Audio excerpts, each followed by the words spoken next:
আবারও ভারতে নামল C-17 সামরিক বিমান।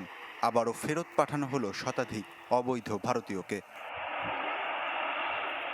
এমন এক সময় অবৈধ ভারতীয়দের ফেরত পাঠানো হলো যখন নরেন্দ্র মোদী ডোনাল্ড ট্রাম্পের বৈঠকের 24 ঘন্টাও পেরোয়নি।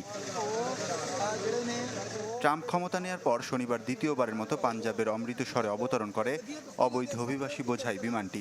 উপস্থিত ছিলেন কেন্দ্রীয় মন্ত্রী রবনীত সিংহ বিট্টু ও মুখ্যমন্ত্রী ভগবন্ত মান। জানা যায় 119 অবৈধ অভিবাসীর মধ্যে 67 জনই পাঞ্জাবের আর হরিয়ানার 33 জন।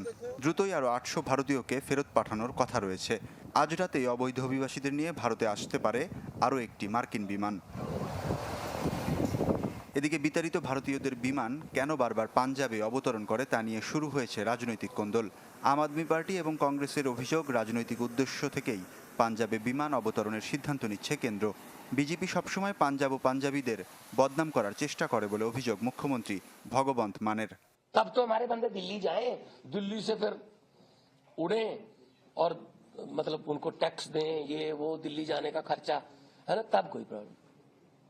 आने के लिए हमें अमृतसर उतारना।